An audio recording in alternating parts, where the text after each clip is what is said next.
Praise the lord. ఇడారిలో సెలయేరులు. జనవరి 25వ తారీఖు. నీ దుడ్డు కర్రయు నీ దండమును నన్ను ఆదరించును.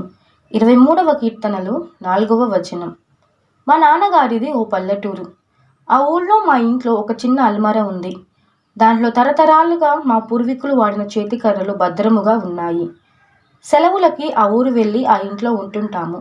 అక్కడుండేటప్పుడు నేను మా నాన్నగారు షికార్కి వెళ్తూ అల్మార దగ్గరికి వెళ్ళి మాకు నచ్చిన కర్ర పట్టుకొని బయటికి వెళ్ళేవాళ్ళం. ఈ సందర్భాలలో దుడ్డు కర్ర గురించిన వాక్యం నాకు గుర్తుకు వచ్చేది.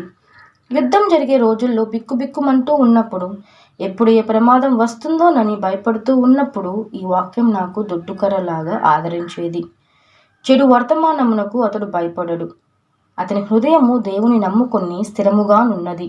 మా కుమారుణ్ణి యుద్ధం పొటన పెట్టుకున్నప్పుడు మా హృదయం పగిలిపోయింది. వాక్యంలో మా ఆదరణకి మరో దుడ్డు కర్ర దొరికింది. రాత్రంతయు విలాపముండెను, ఉదయముతో పాటు ఆనందము వచ్చెను. నా ఆరోగ్యం దెబ్బతిన్నప్పుడు సంవత్సరం పాటు ఇంటికి దూరముగా ఉండవలసి వచ్చింది. తిరిగి ఇంటికి వెళ్ళి నా పని మొదలు పెట్టవచ్చో లేదో తెలియని పరిస్థితి. నాతో పాటు ఓ దుడ్డు కర్రను తీసుకెళ్లాను. అది నన్నెప్పుడూ ఆదరించక మానలేదు. నా పక్షముగా ఆయన చేయు ఆలోచనలు ఆయనకు తెలియను. అవి మేలుకే గాని కీడు చేయినవి కావు. ప్రమాదం లేక అనుమానం అలుముకున్న సమయములో, సమస్య మానవ జ్ఞానానికి అందకుండా పోయిన వేళలో ఈ దుడ్డుకర సాయముతో ముందుకి సాగిపోవడం నాకు తేలికైంది.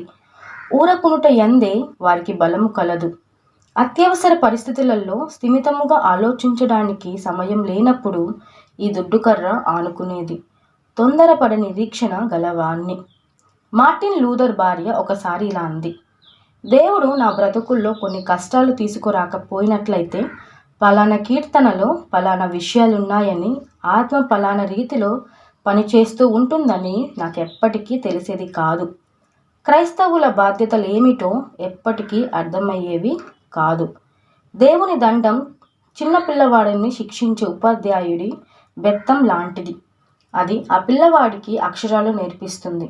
దేవుడు అలాగే తన దండముతో మామూలు పరిస్థితులలో మనం నేర్చుకోలేని యోగ్యమైన పాఠాలు నేర్పుతాడు.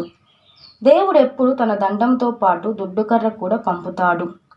నీ పాదరక్షకులు ఇనుపవియు ఇత్తడివియు నై ఉన్నప్పుడు నీ బ్రతుకు దినములలో నీకు బలము కలుగును. ద్వితీయోపదేశకాండములు 33వ అధ్యాయం 25వ వచనం.